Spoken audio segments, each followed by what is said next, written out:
Everyone. देखिए आपका history बचा था, हिस्ट्री का एक वीडियो लेट हो गया आपका। देखिए हिस्ट्री का आपको बचा था, हिस्ट्री के इंट्रोडक्शन का बचा है आपका विदेशी यात्रियों का विवरण, ये बी नंबर की हेडिंग है। यानी इस वीडियो में और अगले वीडियो में हिस्ट्री का परिचय आपको खत्म हो जाएगा, फिर उसके बाद हिस्ट्री का चैप्टर वाइज चैप्टर आपको सब कुछ अध्ययन कराया जाएगा। अभी तो आपका हिस्ट्री से केवल मात्र का परिचय हो रहा था आपका, ठीक है। इसके बाद देखिए अब आज की क्लास में आपको विदेशी यात्रियों का विवरण और फिर उसके बाद आपको आपकी अगली हेडिंग मिलेगी जो हमारे पुरातत्व जिनसे हमारी हिस्ट्री का आपका परिचय कराना है, ठीक है। तो आपका आज की हेडिंग में ये हो जाएगा आज की वीडियो में। इसके आगे की वीडियो फिर आपको दी जाएगी, तो हिस्ट्री का आपका पहला चैप्टर पूरा हो जाएगा, ठीक है। इसके बाद देखिए आपको जानने लायक बात है, देखिए हेडिंग है आपकी विदेशी यात्रियों का विवरण। ये लाइन आपको देखनी रही होगी शायद, ऐसा कुछ नहीं है इसके अंदर, विदेशी यात्रियों का विवरण लिखा हुआ है। फिर देखिए सबसे पहले आप विदेशी यात्रियों में सबसे पहले अध्ययन किया जाता है चीनी यात्री, यानी चीनी यात्री या लेखक। चीनी यात्री जो चीन से हमारे देश में घूमने या भ्रमण करने आए और उन्हीं के चीनी यात्री थे वही लेखक, यानी जो उन्होंने अपनी इतिहास की बुकें लिखी हुई है जिनसे जानकारी प्राप्त होती है। क्योंकि इतिहास किसी एक व्यक्ति के द्वारा नहीं लिखा जाता, इतिहास का कम से कम अलग अलग देश के लोग आए उनके द्वारा बुकें, उनके द्वारा जो ग्रंथ लिखे गए उन्हें आप पढ़ोगे, एक व्यक्ति से इतिहास का पता नहीं चलता, इसलिए सबको पढ़ना पड़ता है। देखिए तो आप सबसे पहले देखिए विदेशी यात्री कौन थे हमारे, फायान, ठीक है ना। फायान है चीनी यात्री, गुप्त वंश के। कब आए थे, किसके शासनकाल में आए? आपसे क्वेश्चन बनेगा जो फायान चीनी यात्री थे वो किसके शासनकाल में आए थे, तो वो आए थे गुप्त वंश के राजा चंद्रगुप्त द्वितीय के शासनकाल में आए थे। चंद्रगुप्त द्वितीय, ध्यान रखिए चंद्रगुप्त प्रथम नहीं चंद्रगुप्त द्वितीय के समय काल में आए थे, चंद्रगुप्त द्वितीय के समय काल में आए, ठीक है ना। फिर इसके बाद देखिए शासनकाल में बात है, इसने 15 वर्षों तक भारत में रहे। कब से कब तक? 399 से 414 ईस्वी तक भारत की सैर कर इन्होंने जिंदगी नाम। आपसे क्वेश्चन किया जाएगा फायान द्वारा रचित पुस्तक का क्या नाम है या ग्रंथ का क्या नाम है, तो आपको लिखना पड़ेगा उसका नाम है हु की, ठीक है ना, उस पुस्तक का नाम, ओके। फिर देखिए इस पुस्तक से क्या पता चलता है आपको, इस पुस्तक क्यों लिखी गई, तो इस पुस्तक के माध्यम से उसने भारत के तत्कालीन समाज यानी उस समय के समाज और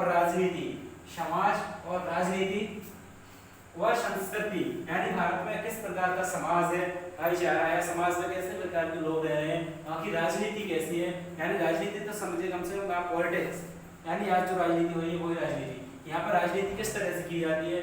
फिर देखिए संस्कृति, यहाँ के लोग कैसे रहते हैं, इनकी संस्कृति क्या है, उनकी कला संस्कृति वही होती है जो पीढ़ी दर पीढ़ी प्राप्त होती है हमारे देश या विदेश के, आप कह सकते हैं जेनेटिक्स होता है, ये संस्कृति। वह अन्य अर्थव्यवस्था, यानी व्यवस्था नहीं थी, अर्थव्यवस्था थे लोग, तो उनके विषय में विस्तार पूर्वक चर्चा की है इस विषय में। कौन सी पुस्तक में? हुकुकी में। फिर देखिए अगले यात्री कौन थे हमारे, चीनी यात्री कौन थे, हैंसान, ये भी बहुत महत्वपूर्ण है। यह भारत में 629वीं ईस्वी से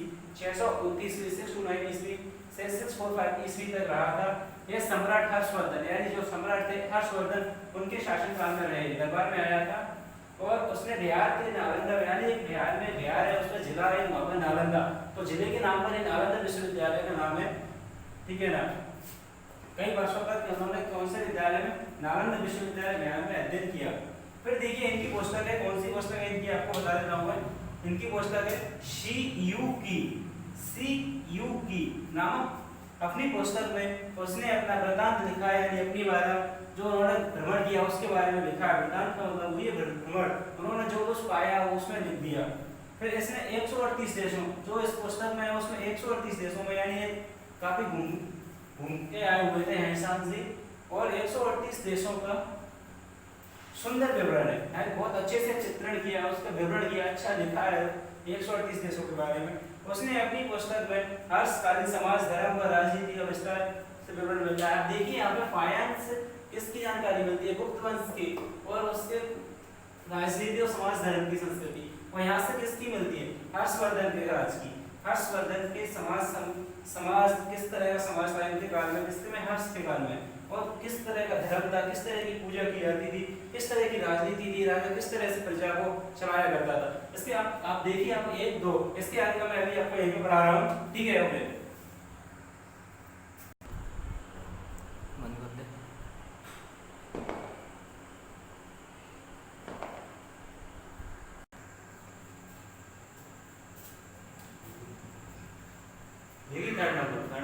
देखिए आप टर्नर को क्या देखना है आपको, ये भी चीनी यात्री है।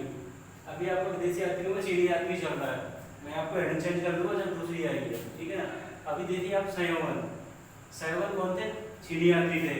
इनके बारे में देखिए आप, ये भारत की यात्रा पर कब आए थे, 558 ईस्वी, ठीक है ना। और इन्होंने 3 वर्षों तक भारत में प्रवास किया, यानी भारत में रहे हैं 3 वर्ष तक, काफी समय तक, 3 वर्ष बहुत समय होता है, काफी 3 वर्ष में नोटिस वक्त उन्होंने बौद्ध धर्म, आपको मैं पहले पढ़ा चुका हूँ, बौद्ध धर्म जैन धर्म।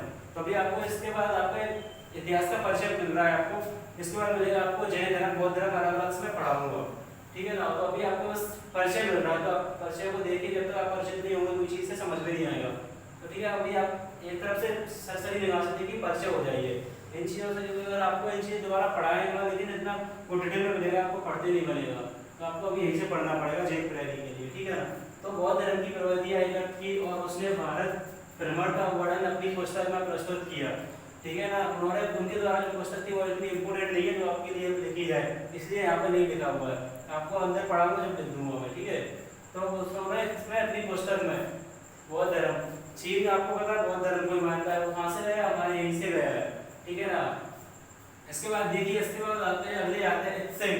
जितने फायान, जितना मैंने आपको पहले बताया था फायान, जितना फायान इंपोर्टेंट थे उतने इत्सेंग भी बहुत इंपोर्टेंट है। ये 7वीं शताब्दी में भारत आए, भारत के जब 7वीं शताब्दी अंत होने को जा रहा था, 7वीं शताब्दी यानी कोई चीज 100 से 1 से स्टार्ट होती है 100 पे खत्म होती है, यानी ये स्टार्ट होते होते 1919 पर पहुंचते टाइम पे 7वीं शताब्दी समाप्त हो रही थी। वहां पर वर्ष 675 ईस्वी से 695 ईस्वी में भारत आया था। वह काफी समय तक रहा यहाँ पर, जो आपको पहले बताया था विश्वविद्यालय बिहार में ही था, विक्रम विश्वविद्यालय, नालंदा विश्वविद्यालय। तो बिहार राज्य जो बिहार में आज भी बिहार है, वहाँ विक्रम विश्वविद्यालय में रहा था, उन्होंने काफी अध्ययन किया वहाँ पर। एक नालंदा विश्वविद्यालय भी था। उसने अपनी पुस्तक के माध्यम से इन विश्वविद्यालयों के अतिरिक्त तत्कालीन भारत का विवरण प्रस्तुत किया है, यानी उन्होंने अपनी पुस्तक में इन विश्वविद्यालयों का विवरण किया है कि यहाँ पर कैसी शिक्षा प्राप्त की जाती थी, कैसे पढ़ाया जाता था आप सबको। तो उन्होंने भारत के शुरू से शिक्षा का केंद्र रहा, इसलिए चीनी यात्री भी अपने यहाँ पे शिक्षा प्राप्त करने आते थे। हालांकि आज नहीं है तो उसका मतलब ये नहीं कि भारत में कभी शिक्षा नहीं ली। प्राचीन काल में भारत ही सबसे अधिक शिक्षित था, तो यहाँ पे विश्वविद्यालय थे, जो विश्वविद्यालयों का उन्होंने यहाँ पे वर्णन किया है। उसके अलावा तत्कालीन यानी उस समय के भारत में क्या था क्या नहीं था उसका भी वर्णन मिला हुआ है, विवरण का विस्तार में किया हुआ, ठीक है। इसके बाद देखिए चाओ जो हुआ, ये भी इम्पोर्टेंट है आपके लिए, जेल के लिए पूछा जाता है क्वेश्चन। यह भी प्रसिद्ध चीनी यात्री था, वह दक्षिण भारत पहुंचा था। उसने चोलकालीन यानी जो चोल राजा हुआ करता था, पहले मैंने आपको बताया था हर्षकालीन, अब इसमें देखिए चोलकालीन। आपको सारे सम्राट अलग अलग से पढ़ाऊंगा मैं, अलग अलग से चैप्टर बनाकर। तो देखिए चोलकालीन शासन व्यवस्था पर काफी जानकारी उपलब्ध है, यानी विवरण, यानी इसमें उन्होंने क्या उनके ऊपर विस्तार में लिखा हुआ है जितनी भी जानकारी है, ठीक है। फिर देखिए लामा तारानाथ, इसका तो आपको पता ही हुआ, अभी करंट में चलो उठाता है 2 साल पहले, लामा तारानाथ, ठीक है ना। ये कहाँ से आए, तिब्बत से आए हुए हैं। उन्होंने कम्योर, एक दो बहुत महत्वपूर्ण ग्रंथ थे इनके, कम्योर, जैसे कि आपने उसमें पढ़ा था बौद्ध धर्म में त्रिपिटक, अभिधम्म पिटक, विनय पिटक, सूक्त पिटक, 3 पिटक थे। इसी तरह इनके बहुत इंपोर्टेंट कम्योर और तम्योर ग्रंथों की रचना की। इन ग्रंथों में तत्कालीन भारत के इतिहास के लिए जानकारी मिलती है, भारत के इतिहास की जानकारी दी जाती है। अभी आपने 3 4 5 हो गए, आपको ऐसे 12 13 16 17 पढ़ने होंगे इनसे, ठीक है ना। तो मैं आपको एक ही वीडियो में उसको बता दूंगा, ठीक है, एक ही वीडियो बना हुआ है इनका।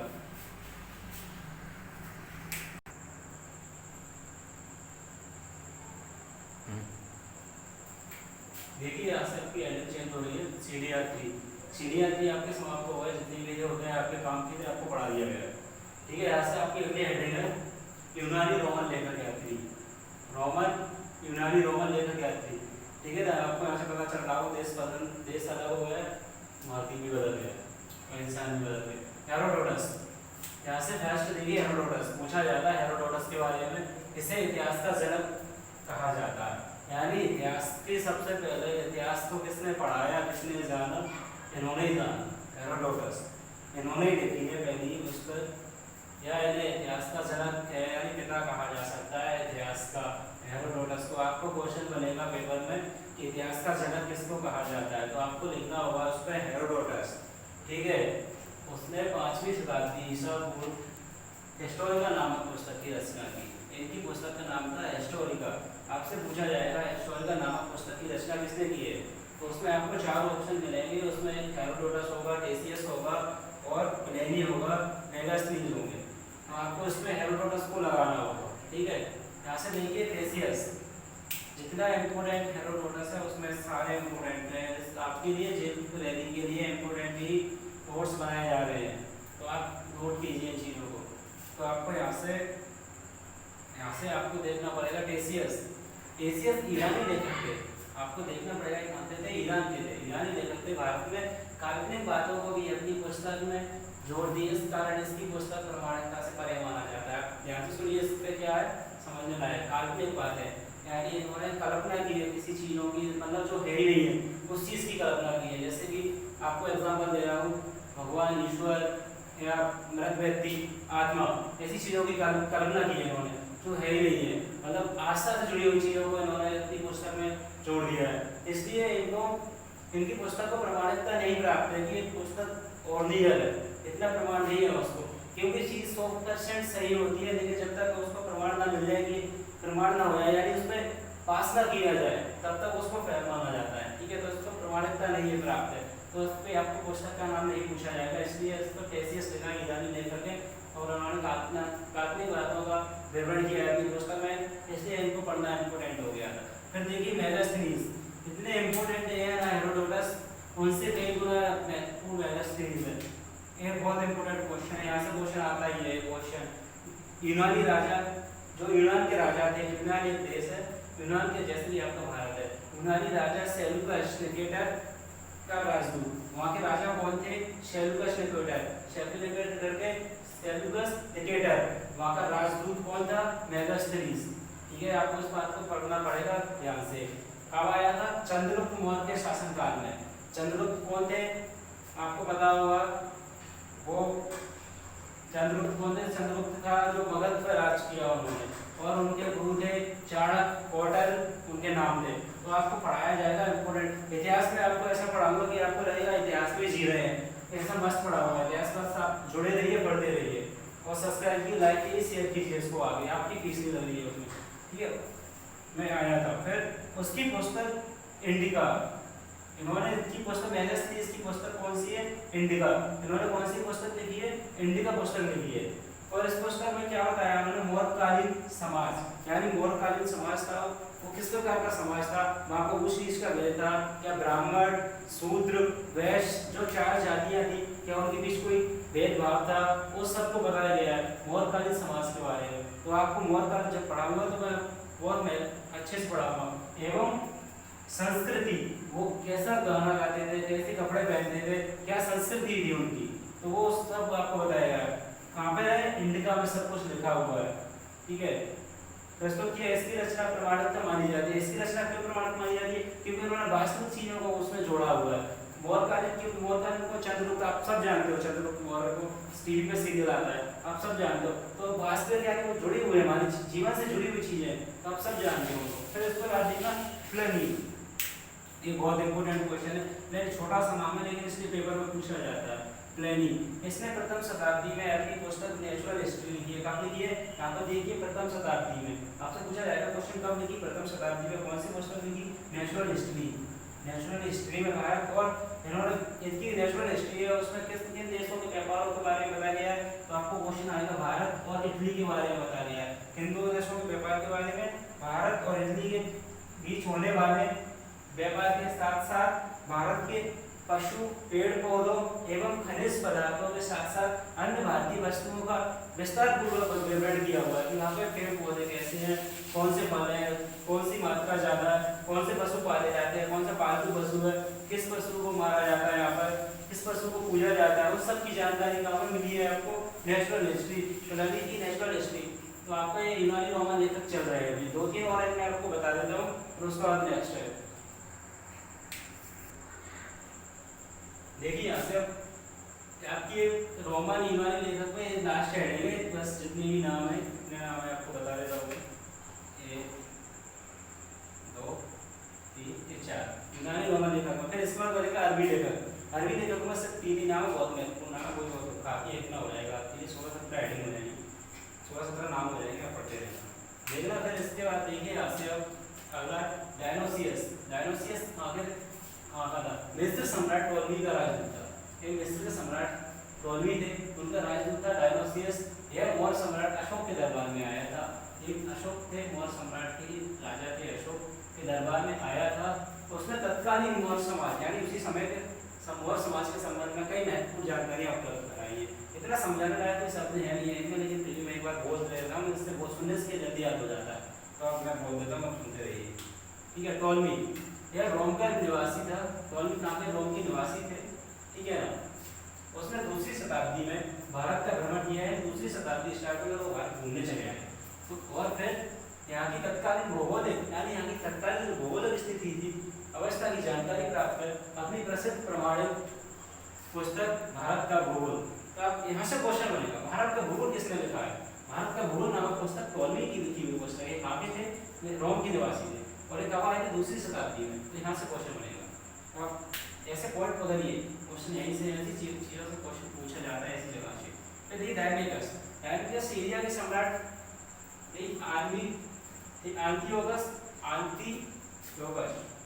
आंतियोकस का राजदूत था। यहाँ के राजा थे, सीरिया के राजा थे आंतियोकस का राजदूत कौन था? डायमेकस।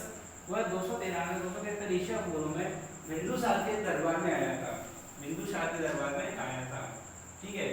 सिकंदर के साथ भारत आए दरियागस, आलेक्सिस और आस्ट्रिबुलस ने भी भारत का विषय में प्रमाणिक एवं विश्वसनीय विवरण प्रस्तुत किया। जो लोग आए उन्होंने यहाँ पे उन्हें प्रमाण करके बताया, उन्होंने इसलिए अपनी पुस्तक में उसे प्रमाणित कहा गया है। पेरिप्लस ऑफ द देखना पेरिप्लस ऑफ द एरिथ्रियन सी नामक प्रसिद्ध पुस्तक की रचना एक गुमनान यूनानी यानी गुमनान के खोया हुआ व्यक्ति, गुमनान व्यक्ति था, यूनानी थे, यूनानी के लेखक थे। ठीक है।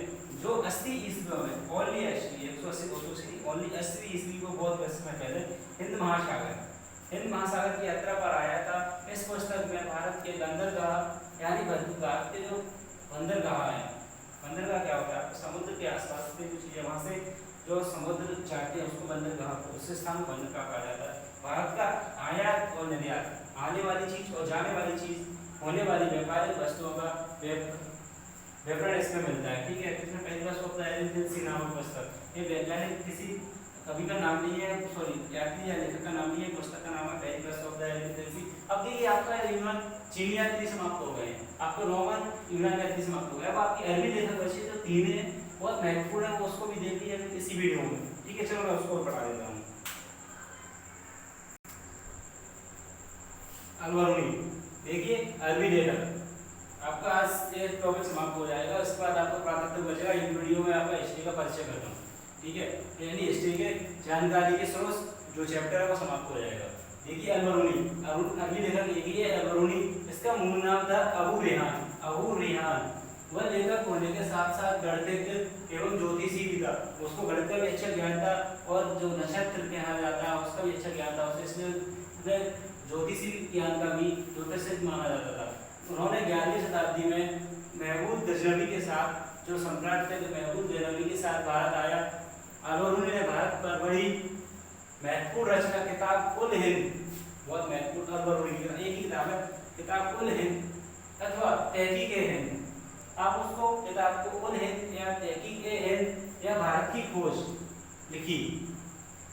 इस पुस्तक में अलबरूनी ने तत्कालीन राजपूतकालीन समाज, सामाजिक, धार्मिक रीति रिवाजों विस्तारपूर्वक वर्णन किया। देखो किसी कोई भी लेखक आया तो टॉपिक वही थे। टॉपिक क्या था? सामाजिक, देखिए एक से सामाजिक, आर्थिक और क्या है आपका धार्मिक, राजनीतिक, टॉपिक वही थे, लेकिन समय बदल गया था। जैसे कि अभी राजपूत समय में आए और स्थिति बिगड़ती गई या उभरती गई, अलग अलग टाइम पे अलग अलग चीजें होती हैं, किसी भी टाइम पे एक सेम चीज नहीं होती। तो देखिए अभी आज देखिए, आज से 10 साल पहले क्या समाज क्या था? सब लोग गाँव में एक साथ बैठते थे। आज देखिए 10 साल बाद में देखना कोई किसी को जानता भी नहीं है, मतलब कोई किसी से बात करना भी पसंद नहीं करता है।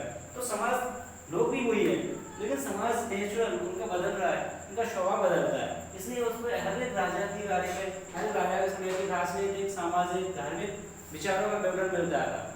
जो आता था वो अपने हिसाब से लिखता था। ठीक है। इसलिए आपको ये बार बार हेडिंग सुनने को मिल रही। फिर देखिए यूरोपीय लेखक, आपका अरबी लेखक हो गया, अब देखिए यूरोपीय लेखक यानी यूरोप का पहले है मार्को पोलो, जो इटली देश के यात्री है। 1234 ईस्वी से 1294 के दौरान भारत प्रवास किया। इसने दक्षिण भारत की साम्राज्य यानी इन्होंने देखो कुछ अलग डाला, सबने पूरा किसी ने किसी राज्य से डाला, लेकिन इन्होंने पूरा दक्षिण भारत का नाम डाला।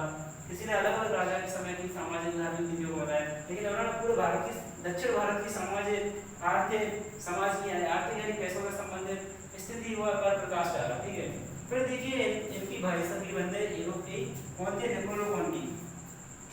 कौन है? निकोलो कॉन्टी।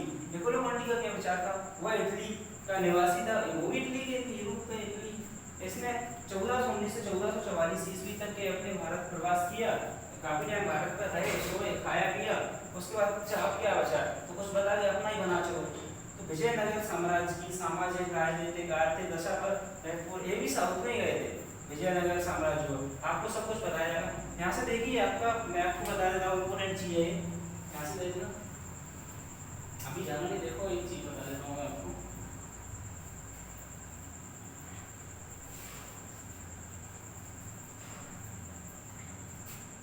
आपका चल रहा था इतिहास की जानकारी के स्रोत, जिसमें तीन पार्ट है, ए, वी और सी, जिसमें से आपका ए कंप्लीट हो गया, वी कंप्लीट हो गया, सी बचा है, वो एक दिन का है, यानी एक वीडियो का है, पुरातत्व। क्या? पुरातात्विक। ठीक, एक वीडियो का। तो प्लीज आप देखते रहिए इसको, आपको मेरे नोट्स बनाइए, जिन पर बेस्ट कंटेंट मिलेगा यहाँ से आपको। पर एक साथ सब्सक्राइब कीजिए प्लीज, लाइक कीजिए, शेयर कीजिए। देखो मैं आपके लिए इतनी मेहनत कर रहा हूँ, इसकी भी फीस भी लगती है, तो प्लीज आपको यहाँ से इसको करने में भी लालच मत खाइए, प्लीज करिए इसको। Okay, thank you. देखिए अगले वीडियो मिलते हैं।